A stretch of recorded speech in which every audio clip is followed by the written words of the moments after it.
Okay, it looks like we're live now, and hopefully it's starting to show up. Aha, and there we are. We are live on YouTube. Welcome everybody to our very first live stream. With me today is Sophia, and we are going to be discussing the David Crowley case. What most of you will know is that Sophia's joined me a lot lately I don't know, we create a lot of presentations going over the blood, going over things wrong with the case. There's just so much, and it has been a blessing having her helping me. So Sophia, do you have anything you want to add? I'm just saying hi to Deb. Just like to welcome everybody. This is our first real live stream, so bear with us. We really don't have much planned, just gonna wing it. So, well, thank you for joining us, Deb. So to begin with, I think maybe we really want to do a synopsis of the blood work. We have the second presentation. We're getting ready to record it. It's all been put together. But the thing that we really are trying to bring out is the fact that there is another person's blood on scene, and we don't know who that blood is, and the police never looked to see whose blood it was. And so we know that according to the results of the blood analysis, there's especially particular items, and this will be coming up in this next section we're doing. But there are several, 2 or 3, at least 2, maybe possibly 3, where there are items that there are a mixture of 2 or more individuals, but David and Rania are both excluded. Camilla would be the only one included. Or there's one in a case where Rania is that she's there, but David and Camilla are excluded. But it still is a mixture of 2 or more individuals. So who is this blood? In the results, it'll state, it's like they can rule out 99 point whatever percentage of the unrelated population. However, they've never gone and actually tested the related population or anyone who is related to either family. Now, we're not saying that they're guilty, but what we're saying is maybe they picked up some of the DNA that the family left in the house, and wouldn't it have been important to rule them out? But as it stands now, the blood sits there with showing someone else was at that crime scene, but absolutely says David was not a part of that. Do you have anything you want to add, Sophia?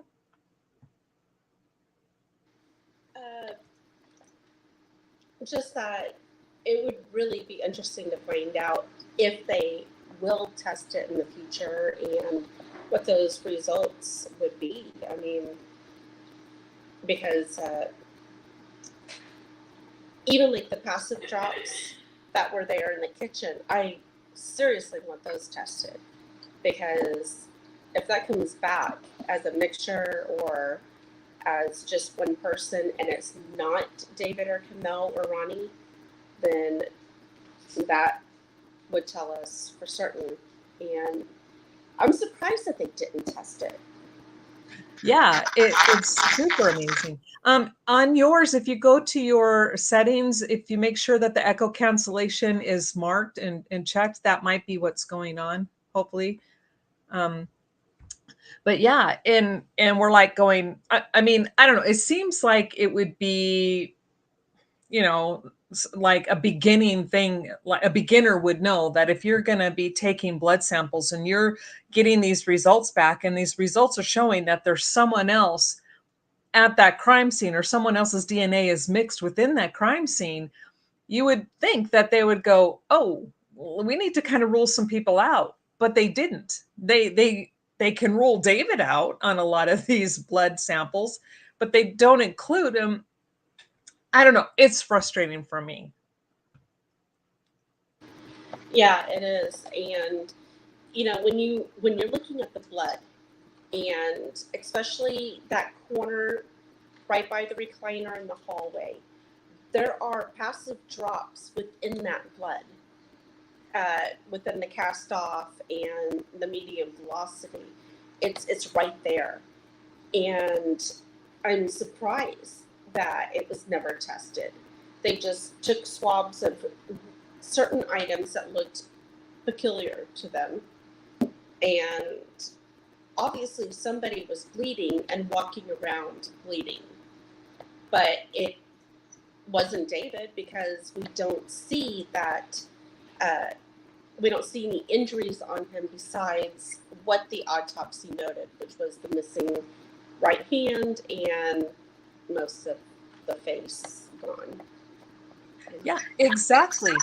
And I remember, I'm, as you know, we have both looked at these photos in depth and close up, but especially the blood spatter on the floor next to the recliner by the rug. And it was when you were showing me the blood spatter patterns that you had noticed. And then I'm zooming in and I'm looking at this, and then I see blood spatter where, say, the rug is, of course we're zoomed in real close, and the fibers of the rug are kind of coming up this way. And there's a blood dot like right underneath it. And the blood pattern is going this way. So there's no way that should have been under that section of that rug, but there it is. So that's telling me that that rug was moved. That was not there when a lot of this was going on. So, and again, this is like blood spatter 101. These experts who do this, for a living should have been able to look at that and go, oh, wait, there's something wrong with this pattern here. We need to look at this a little closer, but it doesn't appear that was ever done. Well, if you also look at that wall right behind the recliner, you have the stool and the desk or shoes and stuff like that. And there's blood spatter underneath that stool. And it's like pristine. So it doesn't look like, it is not elliptical. So it didn't come in as an angle, which means that stool was moved at one point when this was happening. And that blood came at an angle, but it's not a severe angle. So it didn't come from where Kamel and Ronnie and David were. It came from where the recliner was. And so that's pretty yeah, and you're right. And so if it can be a passive pattern, or it can be cast off, or it can be even from medium velocity. But we know that the trajectory, it's going to be going up, so it's going to kind of be coming down almost at a 90-degree angle, coming straight down. But you're right. It should not be in a perfect circle underneath that stool. That makes zero sense at all. Like, if it's going to be coming, it would be at an angle, and you're right, it would be elliptical. It would show a degree, not straight down. It would be, like the other patterns, but yet there it is, little circles. And again, they don't stop to think about this. And these are the things that, I think where all of us who are really looking at this case, we're tearing it apart little by little, because it doesn't seem like any of that was really done. Nothing was really looked at closely. Nothing was investigated. It's like an opinion was formed from the beginning, and then they found something to kind of back that opinion and left everything else out and said, forget it. Sorry, trying to save the feedback. But absolutely. And they had the police, they had their murder suicide. They knew basically what they were going to call this as they showed up on scene. So I'm surprised that they even took blood samples, honestly, and did the amount of work that they did.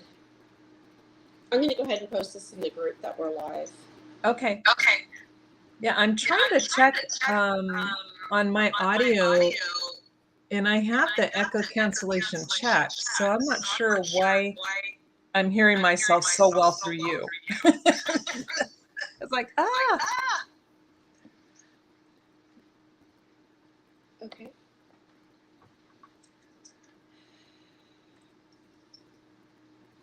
And, there's another thing that I want to address, and that is those who have worked with David, who know David, and I'm talking those who really know him, not the fake friends who have been calling him a murderer. I'm talking about those who served with David and those who knew him on a personal level in the trenches. And I have reached out to so many of you guys, and none of you were responding, but I see your TikToks or I see your Instagrams or wherever it is that you're posting, and you're making comments that David is innocent. So if you don't want to go public, or if you are afraid or whatever, I'm putting out a plea to you. Please contact me. I will have my email. I will put my email down below this link, and I've created an email especially for this case, so I'll put that one in there, not my regular email that I've given everybody else, because this one, it'll be a Proton email address, because they tend to be a little bit more secure than my Gmail accounts. And plus, if you want to go and create, a different name or whatever on Proton, because you don't want me or anybody else to be able to find you, you can do that. And I won't be able to track any IP addresses or nothing like that. You'll be completely anonymous. But please reach out and tell us what it is about David that you knew and why you believe him to be innocent. I mean, I believe him to be innocent based on the evidence that we've seen and that was presented to us. Again, like, I'm sure I'll let Sophia tell her side and how she felt. But when I first came to this case, when I very first heard about it, I honestly believed that people just were misunderstanding, that they didn't quite understand what the autopsies were saying, and that, of course, David did it. You guys just don't, you're not, the medical jargon must be over your head. And then I read it. And then I read the reports when they became available, and man, it was like a light switch. I started reading especially the autopsy reports, and I'm like, there's no way in hell this guy's guilty. There's no way he did this. He's a victim of murder. And it's so frustrating that we have to constantly fight against so many people who automatically, it's a knee-jerk reaction. He's guilty. He did it. You guys are insane. How do you feel about all this stuff, Sophia? I agree. When I first came to the case, all I had seen was the documentary, and I thought I knew everything from the documentary. And I started thinking that I could solve the case immediately, thinking, just naively saying, oh, I know it all. I'm going to come in here and I'll solve this case, and that'll be it. And I don't even know how many years later, 6 years later, 5 years later, still doing this. But it wasn't until Greg got me to read the documents that I started asking the real questions and understanding, and I'm still learning to this day in regards to this case. But what I find interesting are the personal attacks. Just because we're asking questions in regards to this case, or the personal threats. So that's really interesting. And I'm all fussy. Hi, Derek. And I think this would be the perfect place that I really want to set some things to bed and to rest. And this is not for anybody who follows the Justice for David Crowley and family. This is for other people who will inevitably be watching this and making rude comments. And we're going to go way back to the beginning. And I'm going to set the record straight with all these people, with Sophia right here, right now. Stop posting the crap that Sophia wrote a long time ago. We've told you before, Sophia and we've settled our differences. I hold nothing against her. I know what she has said in the past. She has told me. And you know what? I don't give a crap. I don't care. What I care about is today. Sophia, as far as I'm concerned, Sophia is a decent human being. She's working hard to help prove David an innocent person. And she busts her butt on this case more than most people I know. So stop trying to like you're going to throw under the bus and ooh, we're going to put out there what she said before. Stop, because I don't care. And you can keep sending it to me all you want. I'm going to keep deleting it because I don't care. It's as far as everyone in our group is concerned, we all understand each other. We've all settled our differences. We've all come clean with each other with what we have said and done with each other. And it's over. That is it. Okay, I had to put that out there. Thank you, Catherine. And this also goes for Lori. We don't care what was said in the other group. Lori is good with us. She's the in crowd now. You guys aren't. Sorry. Exactly. You could be if you want to work on proving that David is innocent and, confess your sins to us, but we'd accept you back into the group and you could be with the in crowd again and work on getting justice for David and his family. Or you could be over there and cranky all the time. Exactly. And that's the thing that I don't understand, because the majority of these people were once upon a time part of the Justice for David Crowley and Family group page. They were part of us, telling everybody that they believed David was innocent. And then all of a sudden, when they get into a disagreement with somebody, then it's like they do a 180, and all of a sudden now David is this horrible person, and and we're crazy for trying to say he's innocent. And it's not about your feelings getting hurt. If your feelers are hurt, we're sorry, but put that aside. This is about the family. It's not about any of us. It's about the family. Yeah, absolutely. And there's more proof of David being innocent, and we can show you from the crimes. We have been showing you from the crime scene photos and the documents. I have yet to see anything that absolutely proves guilt. Yeah, and when the police themselves can't, they tell you, we can't find a motive. We don't have a motive. We can't explain to you why we believe he snapped. Well, he could not have snapped if you don't have anything to back up your stance on that at all. So I don't know. It's unbelievable. And while we're on that topic, in regards to snapped and having some rare mental disorder that he and Kamel shared, that was highly unethical. And the whole Johnny Depp case proved that. We have Dr. Shaw, I believe. Dr. Shaw. It wasn't Dr. Spiegel. That one's a quack.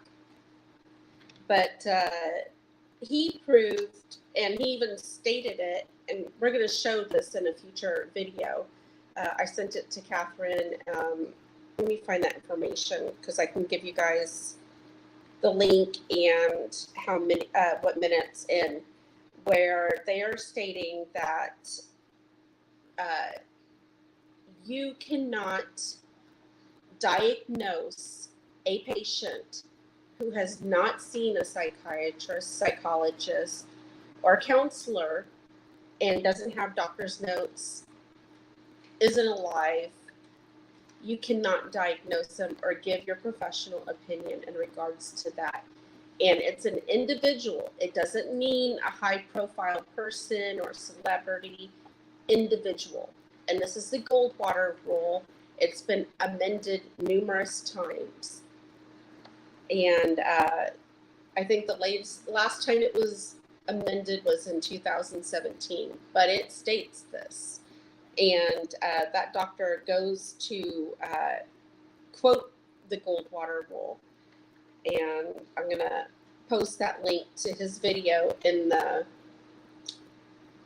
group chat, and I'll give you the time where he discusses this, because I think it's important for people to know that the death of dystopian, that psychologist or psychiatrist, whoever he is, and they're giving his supposed professional opinion, that was highly unethical. And you cannot diagnose somebody from a journal that David is writing and then his movie scripts. That's just, it's wrong. And so hopefully we can just cut that out. Right. Hello, Derek Tyler. And hi, Deb. Hi, Russell. Hi, Derek Davis. Hi, everybody. Hopefully we've got everybody. But here, Deb asks a question. Let me bring it back. And she says, has anyone reached out to, say, Dr. Lee or a high-profile investigator to review the evidence, or are their hands tied because of the local police? Now, are you meaning like Dr. Henry Lee, or I think that really big high-profile guy? I have not even thought about him. I lost all respect for him when I saw the Netflix special called The Staircase. And we won't go into that. To me, I saw how he was fabricating the evidence and twisting it to make the guy look innocent. And I'm like, no. But I know we have reached out to so many people, and for some reason, nobody wants to touch this. Let's see. I'm going to turn my camera off for a minute. I'm sorry. Okay. And then Derek Tyler states, I still can't get over this case. They were definitely murdered. I've had a lot of people argue with me too. And I like, have you done any research? Oh my goodness. Yes, that's our stance as well. It's like the minute you start reading these documents and looking at the photographs, it is so clear it's a triple homicide. And here's where Sophia is giving you the clip of what she was just talking about. And that link should be in the chat. It's at 6:50, but if you continue to listen, he goes through all the criterias. He discusses that it's an individual. He discusses it's not just celebrities, but it can cover celebrities and high-profile people. He discusses that what you need in order to give your professional diagnosis. And so that's, he's covering it all. And this is the amendments from 2015 and 2017. Yeah. And this here, so everybody, most people already know that Russell is my brother, and he has Russell, please correct me if I'm wrong, because I always get this mixed up. But I believe he has a master's in forensic psychology. And he states that you can make an assumption based on anecdotal evidence. That's an assumption, not saying that it's a definitive diagnosis, which is what they were doing to David. There are so many people who want to give definitive diagnoses, and especially that of PTSD, which he shows no sign of the PTSD that would cause this type of incident to occur. And let's talk about that. Let's talk about PTSD. If you look at the type of movie that David was creating, that was a dystopian type movie, basically. I mean, death of a dystopian. We're talking end of days type, kind of new world order stuff where there's lots of gunfights and everything. If David actually had PTSD from fighting in the military, I do not believe that he would be able to go to the gun range, be able to do reenactments, because that's what he literally was doing. And he describes this in his journals, and you can see it in his videos for the bullet exchange, for Hot Productions. Is it Hot? I forgot the name of the the video stuff that he was doing. Hothead. Hothead. Okay. Hothead. Yeah. Hothead Productions. They're out there. They're reenacting things. They're doing like tactical stuff, and I'm just, these are things that you're not able to do. You're not able to put yourself in the same situation that gave you PTSD if you have it. Just like I had really bad PTSD after a car accident. And when I was driving and I would see myself almost getting into an accident or something like that, something would happen like on the road, and this was so dangerous, and it would scare the crap out of me to the point where I had tears and I'm shaking and feeling nauseous and flinching even, because I would see something out of the corner of my eye. It was so dangerous. I should not have been driving, to be honest with you. But as a single parent, I had no choice. I had to work at that time. And just putting myself into that situation, to the fact where I could not drive on the highway. I could not drive during rush hour because it was just too much. And there was even a time where I didn't even like to leave my house because everything was just too much. And if we went to the grocery store, I would send my kids in, because that was, being around people, just, it gave me so much anxiety. And I started working through that and getting over it, and finally, to this day, I can actually start to do things now. I can go inside without an issue. I can drive. I think every now and then I get like the whole jitters, but I'm not driving. It's when I'm a passenger, that's when it really gets me, because when I had this car accident, I actually was the passenger when I was in the military. And I just see things happening and I have no control whatsoever at that point. But to me, that PTSD from that car accident really puts me in situations where I don't like to be. And if David had that, he would, from his time over in the Middle East and Afghanistan fighting and stuff like that, I do not believe that he would be able to do these type of scenes for his movie and being able to go to the gun range and do tactical exercises and stuff like that. I just don't believe that he would be able to. Exactly. Exactly. And I live, well, for like the last, I don't know, since the early 90s, I've lived around military bases. And every year around 4th of July, they are constantly saying, beware of your vets. They are suffering from PTSD. Don't let off fireworks. Go to the areas where and if a fireworks will set off them and throw them back into a war situation, then actual gunplay in a movie you're predicting absolutely would do the same thing. And when they have these flashbacks, when they go through their PTSD, situations, they are not in a good place, and it's evident that they're suffering emotionally, and it's traumatizing. And you see none of that behavior with David in his movies. Now, you do see a little bit of moodiness and stuff. I'm not exactly sure what attributed to that. I don't know if it was home life growing up, or if maybe he just was had stress and anxiety from not being able to complete the or I not complete, but get produced yet.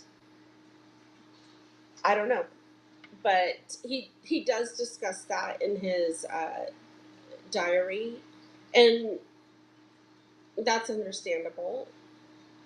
He gets over it. He's trying to help himself. Kamel obviously is helping him through it too.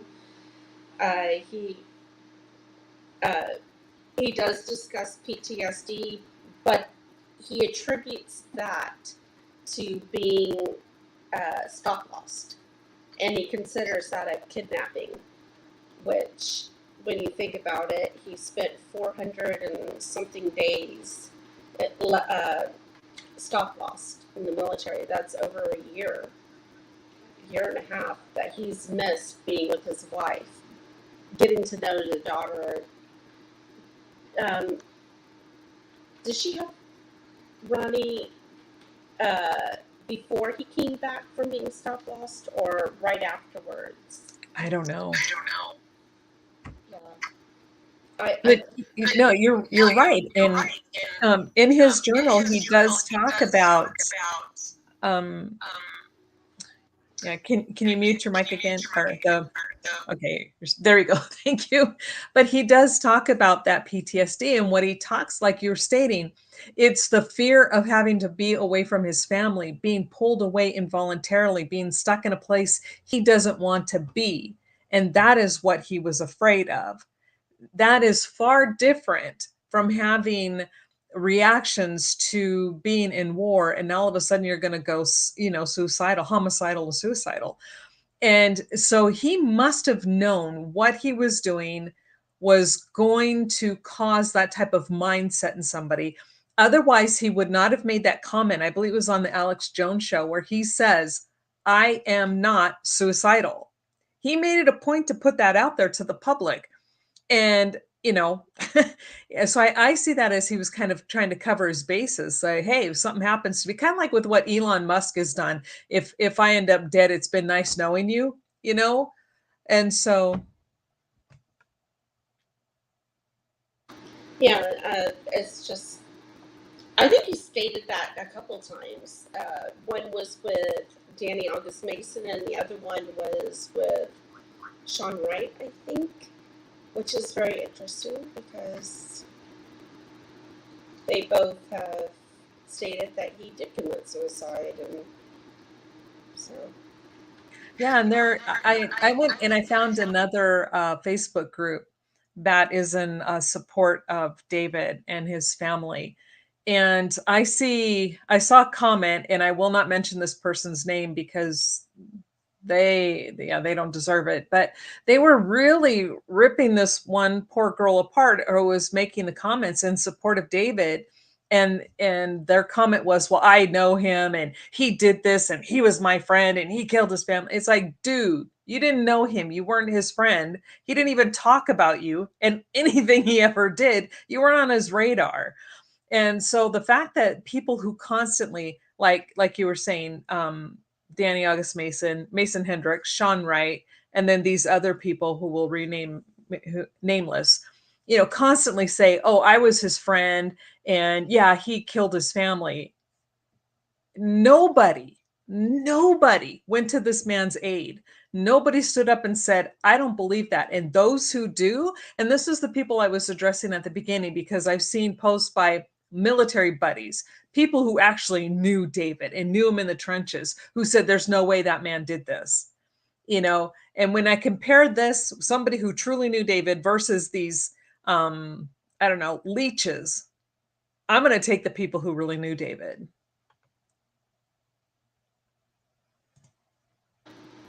Sorry.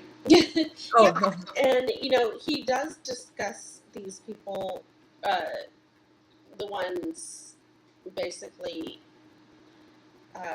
leeching off of his movie and everything.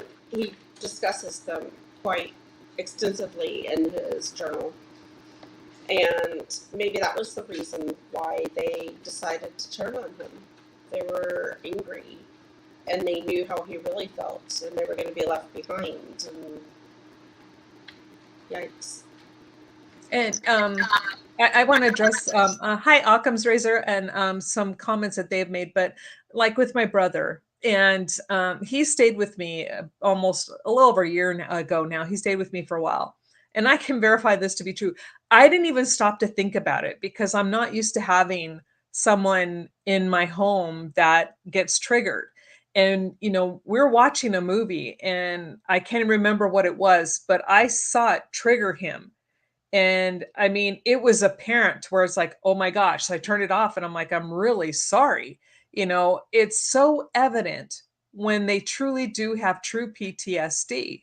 And that's why I don't see that in anything David did. Again, he wouldn't have been doing those gun battles and in basically war scenes. He's doing a war in his own movie. And you can't do that if you're going to be triggered. And let's see, what is this comment?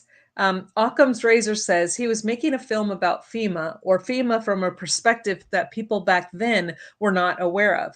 FEMA can't be trusted. Some truth is slowly creeping out. And that's true. I would never have believed anything David had said back then. I would have thought he was nuts. And now look at it today. Does anyone know if he had received any threats because of the movie? Yeah. There was a person who contacted me a couple of years ago saying that there was a local podcast, a pastor or something had a podcast, and David called in one day and was talking with him and had even mentioned that he was concerned because they were being spied on or something like that, and he was afraid for his life. And this was near the end. But I have not been able to find that particular podcast or that episode. So this could just be a red herring. But I had heard that, and it was from somebody who had contacted me. They were anonymous, which, by the way, what Catherine had stated about contacting her, I will also leave my Proton email, and feel free to contact either of us, and we'll happily get back to you. You could be anonymous. You don't have to go live with us or in a video. You could just talk to us in regards to who David was. So we'll gladly listen. Okay.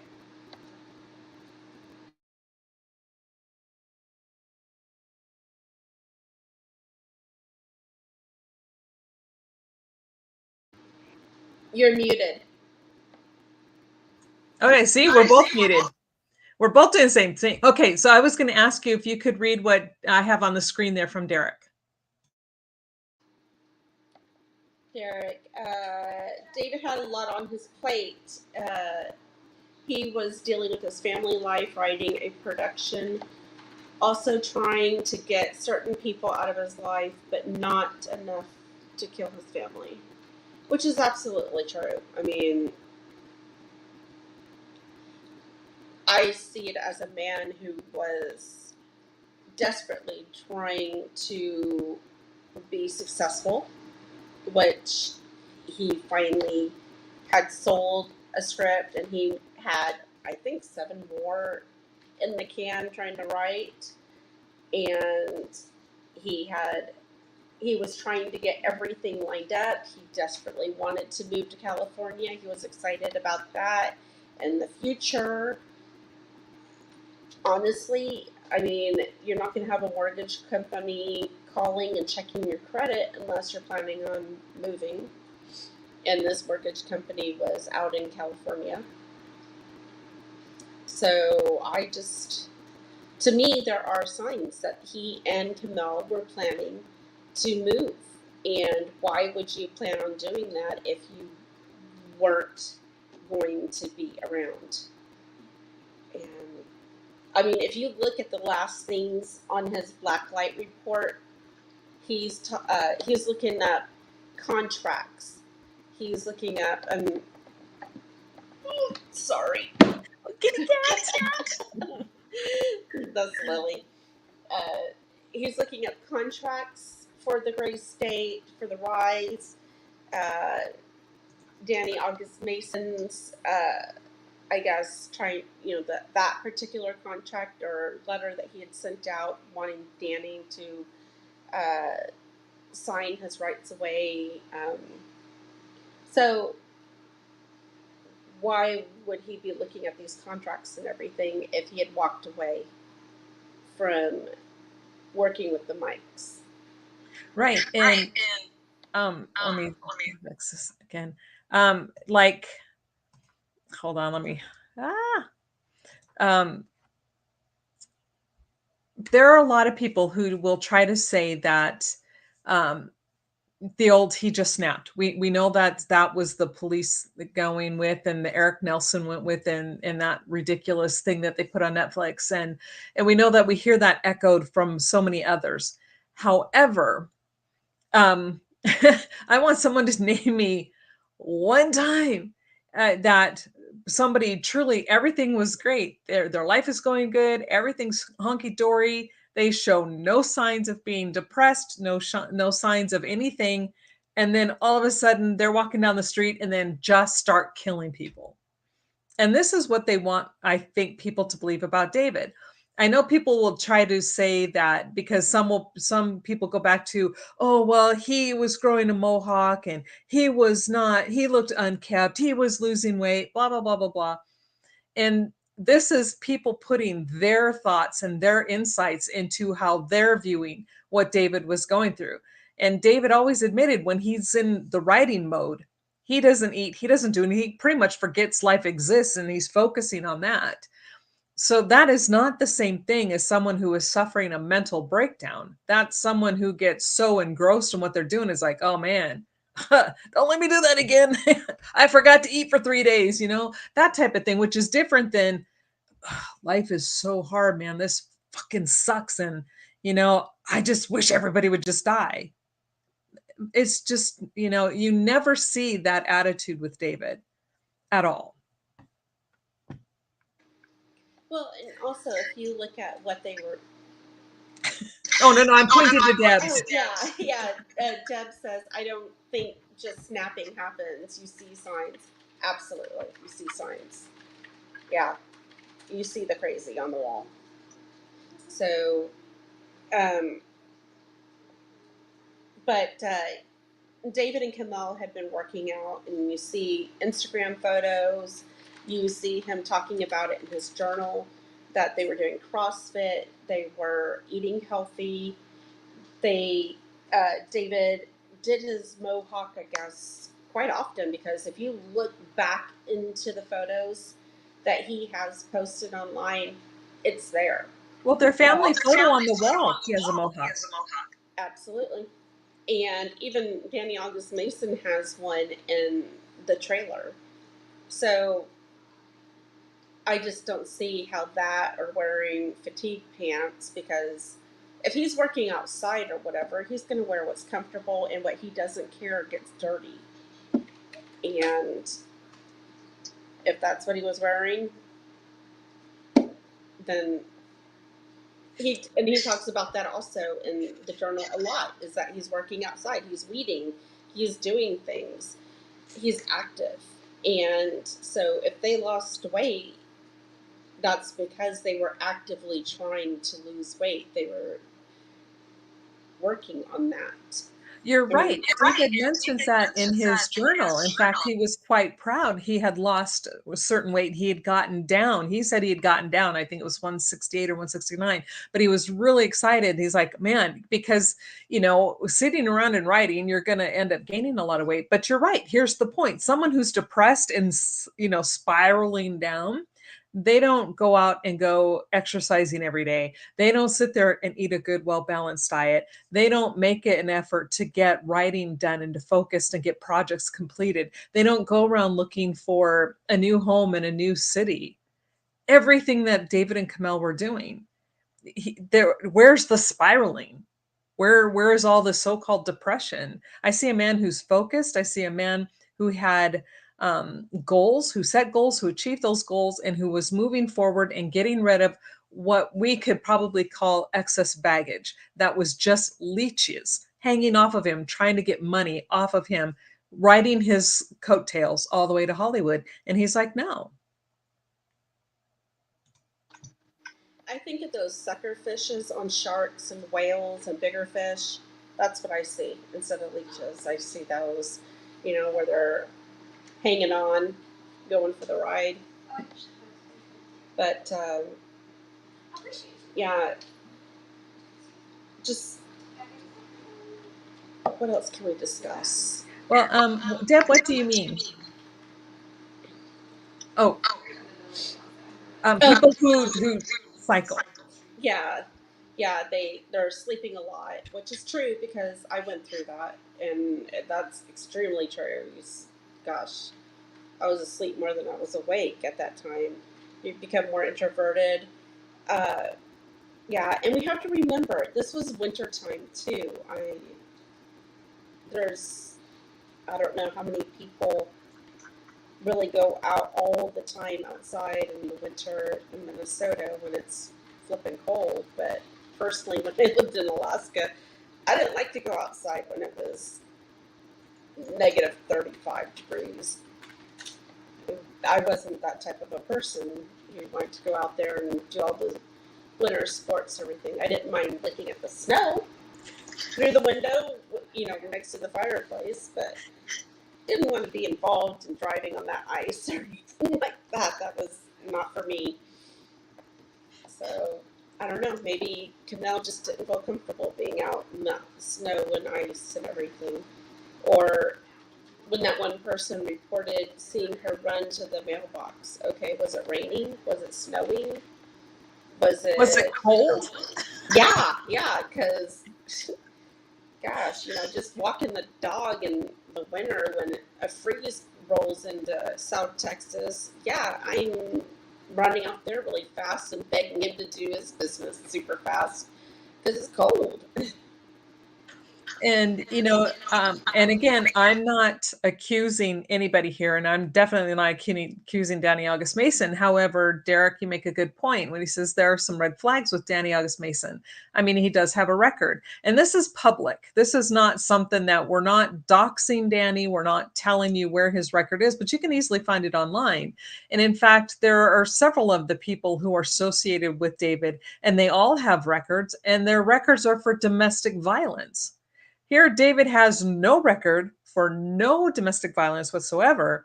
And you've got these men who are around him who do have records for domestic violence, who do have a history of this type of behavior, calling him the perpetrator. And the police never look at these people. And again, I'm not saying they did it, but a decent police officer would want to rule out someone with a record first. That's usually what they do. They go to the people around you who have a record, and they didn't do that. There are no interviews and interrogations of these people who were around David who had records. And we're talking felonies on their records. No, they totally bypass that and right away want you to think David, who had nothing, and all of a sudden he did it. Yeah, and I mean, I really don't want to focus on their shortcomings, but some of the stuff that they have done is pretty horrific.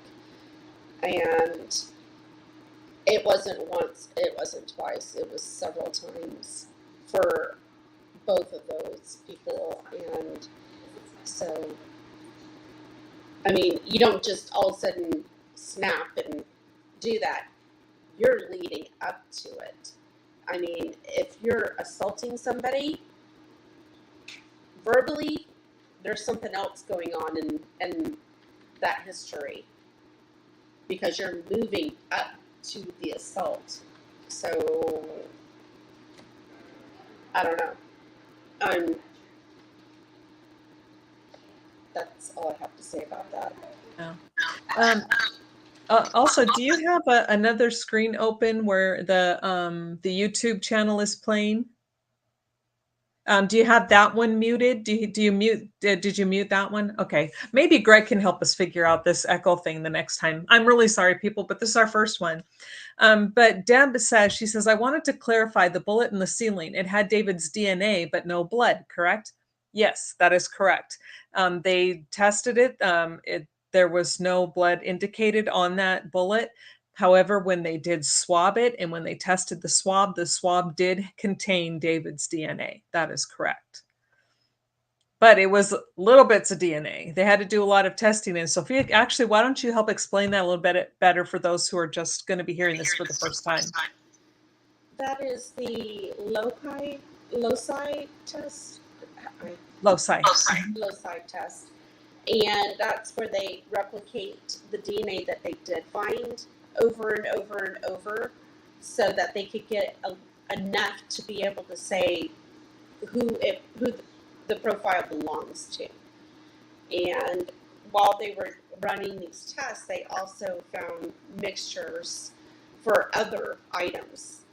And so that's what I find very interesting in regards to that. But yeah, they had to keep replicating the small amount of DNA that they had to get the major profile pulled from it, and that was David's. So, was there anything else? I don't think so. But I want to address Derek's comment right here where he says, I actually met someone on TikTok that said that he served with David Crowley and he's most definitely think that he did not murder his family. I did give the information to Greg though. And I believe this was the same guy that I saw on TikTok, is one of the guys that knew him in the military. And I contacted this guy too. I sent him an email. I found his email on his TikTok. I have not heard back. So that's the problem. A lot of these people will publicly say they believe him to be innocent, but when we reach out, they don't follow through. And maybe there's a good reason. Maybe they don't want to, or maybe they're afraid, and this guy didn't seem to be the afraid type. So maybe there's something else going on, or because he doesn't know me from Adam, that maybe he thinks I'm some wackadoo. I'm not a wackadoo. Not really, but it would be really great if you guys could just please reach out to us. Deb asked who found the bullet, David's bullet, and that was Chris Kahn. And that was only after the police contacted him, and he got back to the police a month later.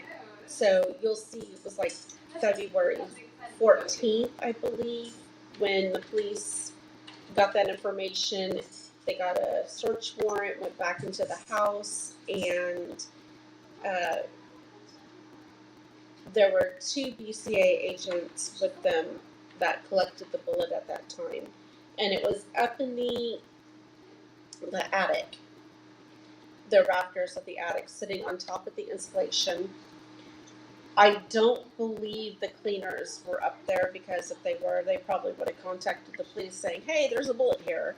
And by the way, we patched up that thing, the bullet hole in the ceiling, but that wasn't done. And so I'm pretty sure that they had wore the gloves and stuff to not contaminate that bullet, though. Honestly, I don't know what Chris and them did when they found the bullet, though. Did they even find the bullet, or was it just the bullet hole? Well, according to the police report, when I think it was Bone or Booth, I get them mixed up because they both have a B name, but when it might have been Bone. Okay, one of them, Bone or Booth. When they contacted him, then Klein told them that they had gone up into the attic to look for the bullet, and they either they found it or whatever. But why would they go up in there? If you're walking into a house and you see something and you are now going to assume the police missed it, why would you go climbing up into something and then contaminating that area? It just doesn't make sense. And another thing about the whole item 50, which is item 57, David's bullet, quote unquote, is, the police state also, and when they're writing this down, that it was brought to their attention, their words, not mine. It was brought to their attention that there was a hole in the ceiling. And then, like Sophia just pointed out, the cleaning crew never noticed it. They never saw anything. And this is their job. It's the job of the police officers. It's the job of the detectives. It's the job of the BCA. And it's the job of the cleaning crew to scour that living room, to look for anything and everything that could be of a biological, um, something deposited somewhere, or anything that shows proof that that crime happened there, and to get rid of the cleaning crew, to get rid of it, but the others to mark, log, photograph, everything. But that item 57, that hole in the ceiling, was only brought to their attention, and nobody knew about it until February, when the detective called Klein back. So that I find interesting. Oh, sorry. While we're on that topic, let's discuss the Christmas tree. That should have been removed from the house. It was right there in the living room. There's blood spatter on the wall, right behind the Christmas tree, or to the side of it. So the wall that has the window. So that was contaminated. It should have been removed, unless there was nothing on that Christmas tree, which means that Christmas tree was not there when they were killed. Right. And that is the job of especially the cleaning crew. And their whole thing is to get rid of any biohazards, and blood and brain matter would be biohazards. That tree, if it had any blood on it, would have been gotten rid of. They might have saved some ornaments because they could have cleaned those off, but the tree itself, you can't clean that. And they would have had to have gotten rid of that entire tree, trashed it. Yeah, because they supposedly trashed the rug, but the rug had decomp on it, and probably dog feces and pee. So I'd be trashing it too, honestly. And probably the recliner was trashed along with that. I don't know about the couch, but as you could clearly see from us zooming in and looking at it, it did not have blood on it. The area where Kamel was laying, that didn't have blood. It had a little bit of decomp fluid, but I mean, she's missing hands. She is missing the majority of her neck and head. I mean, where's the blood? We know exactly where she's laying. We zoomed in. It's not there. And one blanket is not going to soak it all up. So she was not killed in that area. It would be everywhere. I mean, just look at the photos online. It would be everywhere. So. Exactly. And Occam's, yes, the police were messy, and they have their messy job to cover up. I agree with that. And then who brought up the bullet in the attic? That was Chris Klein. And Chris Klein told the police officers that he was there with, I believe it was Dan Jr., but he definitely said he was there with Dan Sr. The police then contacted Dan Sr., and Dan Sr. said, no, he wasn't. He was never there with Chris, and he didn't let Chris in the house. So how did Chris get in that house? The police never did follow up with Dan Jr., and so we don't know. But what we do know is that he lied. He lied about being in the house with Dan Sr. And so it's like, really? Here, this guy is the one who finds this mysterious bullet hole in the ceiling and tells them, oh, you missed something. There's a bullet hole you missed. Really? How do you know? How did he know? Because he was making phone calls relatively soon after that, and he doesn't know, what they have and have not done, what they photographed and what they did not photograph. But yet he's telling them, which I find very suspicious. I'm sorry. I'll be right back. Okay. Take care of something. All right. And yeah, Deb says, it just makes me wonder if everything was moved out of that room, plastic put down, and then set up, or of course, killed somewhere else. Yeah. And I've thought about that myself. Throughout this case, there does appear to be what they call void patterns, where you see blood spatter like on the hardwood floor, but nothing on the rug leading up to it, or very few drops leading up to it. You see patterns that indicate something was probably soaked in blood or had a lot of blood on it, and then kind of rolled. You see like a rolling pattern going on. which would be like something similar to like a tarp or plastic or something. Yeah, there's just so many things that they did not go over. Hi, what was war? Yeah, the couch had to have blood at least on the back from the wall dripping down. Yeah, you would think so, but they didn't mark any of that. They didn't photograph any of that. They didn't test any of that. So as far as we know, there was no blood on there. As an EMT, we were always told if it's not written, it wasn't done. Whether you did it or not, it doesn't matter. If it's not written, it's not done. And it's not written in any of the reports. Let's see what's next. Hey, Rick, how you doing? And then we have, yes, it is. It's not consistent with a blood scene. On what we see in this, we do know that according to the autopsy, there are 4 gunshot wounds to 3 heads. We know this. It's in the autopsy reports. But yet in that crime scene, you don't see high velocity blood spatter. You don't see that super fine mist. You don't see any, and I don't mean to be gross, so thank goodness this is not made for kids, but you don't see brain matter on any of the walls, on the couches, on a window, on a curtain. You don't see any of that. But what you do see is medium velocity and passive blood. You see that not only in the living room, but you see it in the kitchen. And so for the police to automatically tell you that the murders occurred right there and as it is to me, it's wrong. I can't even think of the right word. It's just wrong.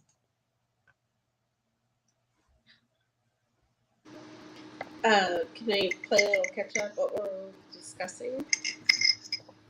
I'm sorry. We're just kind of going over the blood and what was and what wasn't there and how the blood patterns were. And basically Deb made the comment, I'll put it back up on the screen, where she says it looks like everything could have been moved and plastic put down. And I was telling them about the void patterns and stuff that are in that room. Yeah, that's very interesting. No, and head wounds, blood, brain, it would be an absolute bloodbath.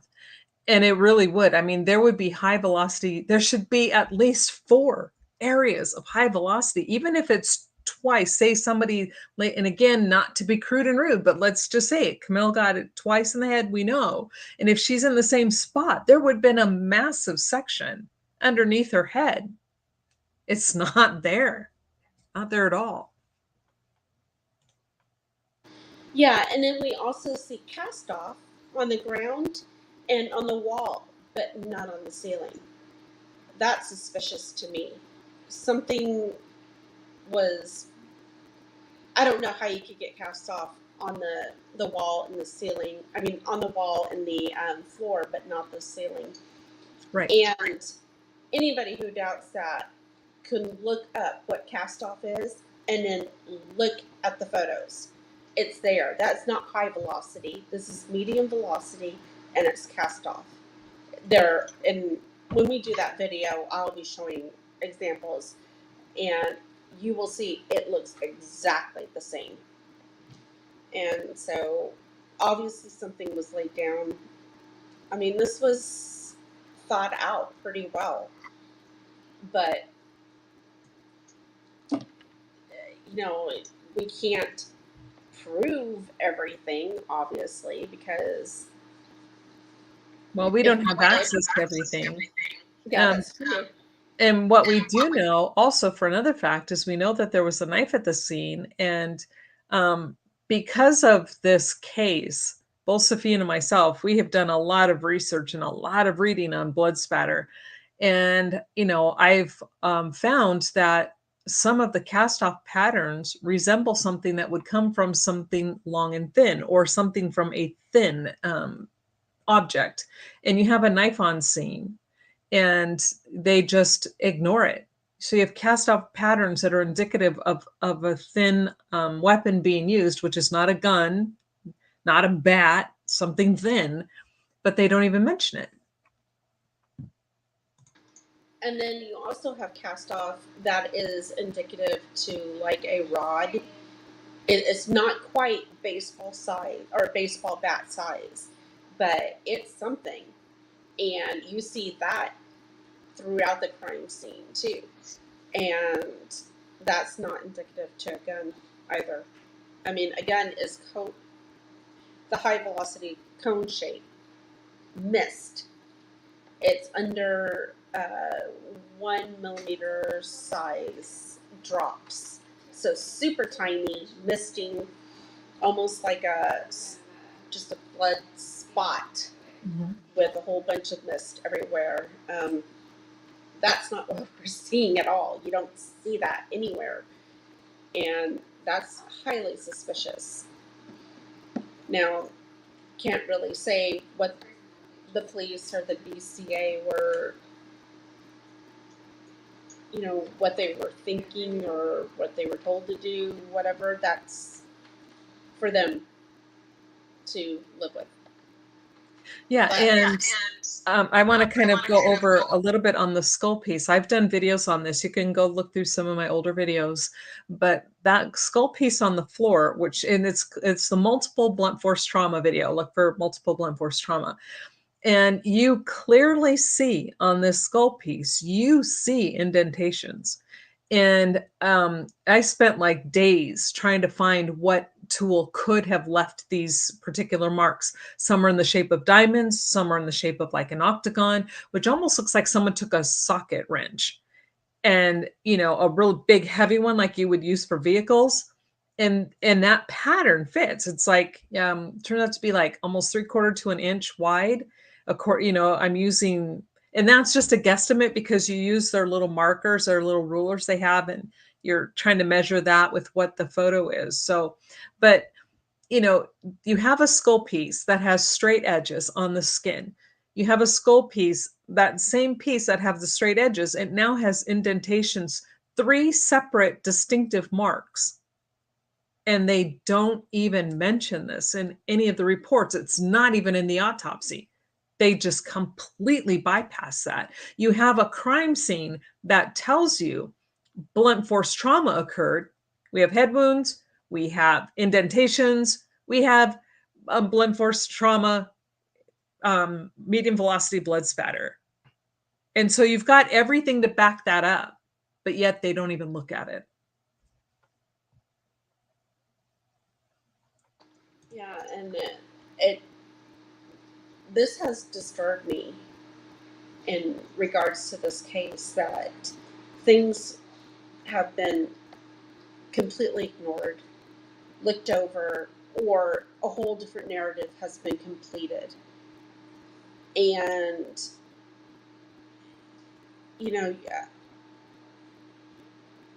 if something else had happened to another family living in Apple Valley by these same people, could you imagine how that community would feel knowing that they had been lied to? I mean, when you think about it, if they had reopened this case, they are going to have to admit that things were overlooked on purpose and come out clean to the community that lives there. And that's going to destroy whatever trust that community has in the police department. And I guess I could see why they wouldn't want to come out publicly and explain. But this is a family that was murdered very brutally. And one person is being blamed for this who is dead and can't defend himself. And the things being said about him online are horrific. And I pray to God that if anything ever happens to me, which, by the way, I'm not suicidal, but if anything ever happened to me, that it would be investigated thoroughly, because I don't want this to ever be how I'm remembered.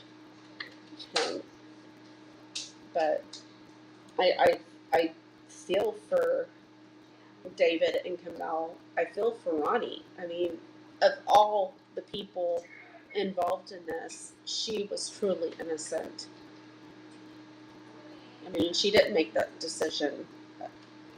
He- she was just his daughter and collateral damage.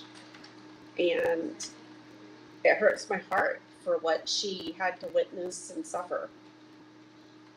And I'm hoping that she has peace.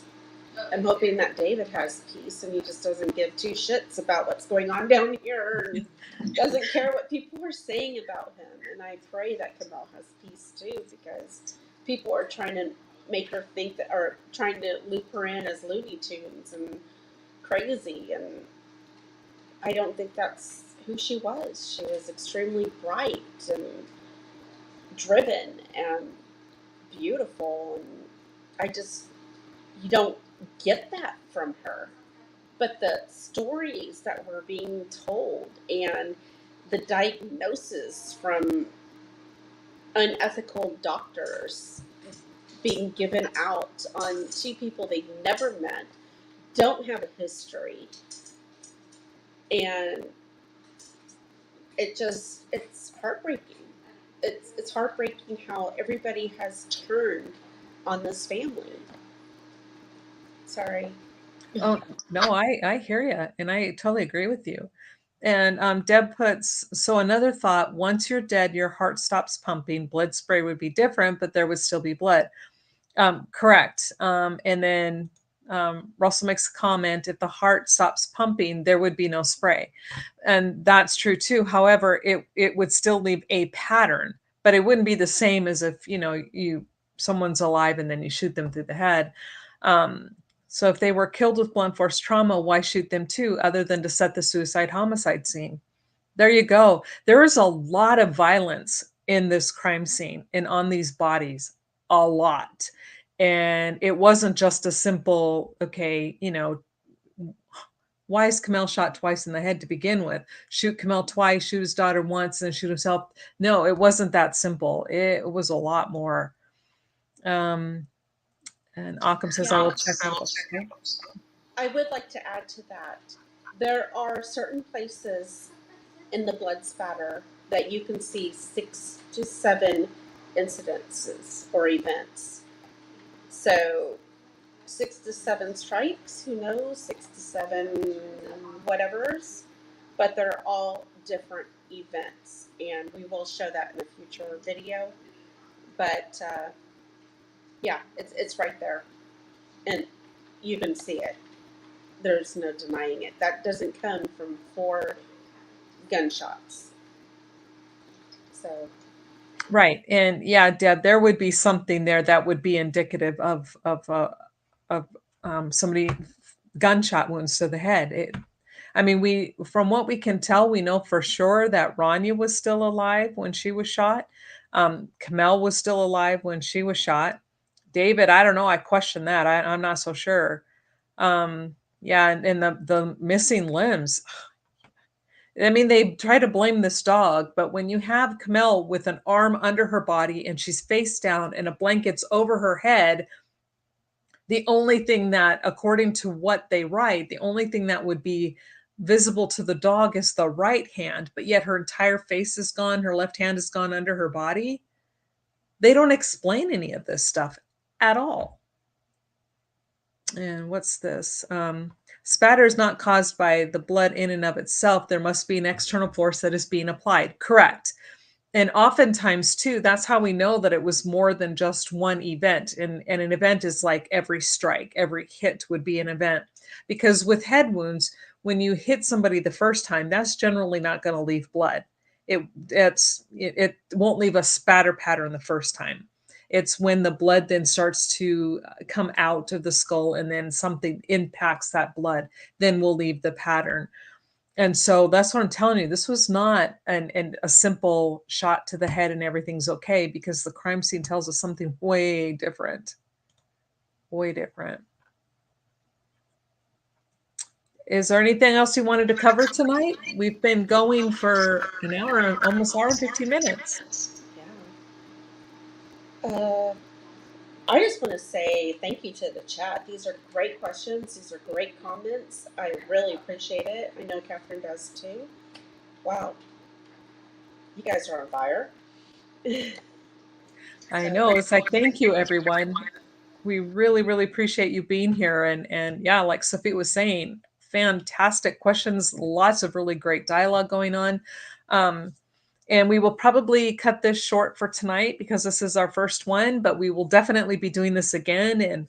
And Greg will help us figure out the echo thing. I'm sure it's something super simple that I didn't do, something I forgot to push or check. But uh, but thank you all for joining us. And Sophia, do you want to say anything before I close out? I do. We do have several video presentations coming up. The past 2 weeks have been kind of crazy. School getting out, graduations for on your side. So yeah, it's been a little crazy here too. But we do have presentations. I've lost count. I know that we need to finish Your Blood 1, the part 2. And then we have the blood spatter that wasn't tested. We have the gun safe. We have the ceiling bullet hole. And there was one other, I can't remember. Sorry, we're still going to be doing the footprints and the blood, what appears to be bloody handprints. We just have a lot of stuff coming. Yeah, that one. So yeah, we have quite a few presentations already marked up, and we're just waiting to record them. And the last one was a blood spatter, and you can blame me for that one because I'm procrastinating on 2 of the photos. So it's a lot of work. But I once again wanted to thank everybody, and I think Derek asked who moved from the recliner, and we honestly don't know. That was tested, swabbed, but it was never tested. And in the future, if they do test it, then we'll be able to say, oh, this is who was there. Because I have a feeling that it was definitely one of the 3 that was leaning up against it and bleeding. So, anyway. Okay, well, we're going to shut this down. So thank you guys for joining us, and thank you for all your fantastic questions. And definitely look forward to having you guys with us the next time we do another live. Yes, and have a great weekend, everybody. We will see you maybe next week. And remember, for those of you who may be listening who were with David when he was in the military, if you would like to contact us, I will be putting Sophia's Proton email and my Proton email, in the description box underneath the video. So have a great night, everyone. Good night.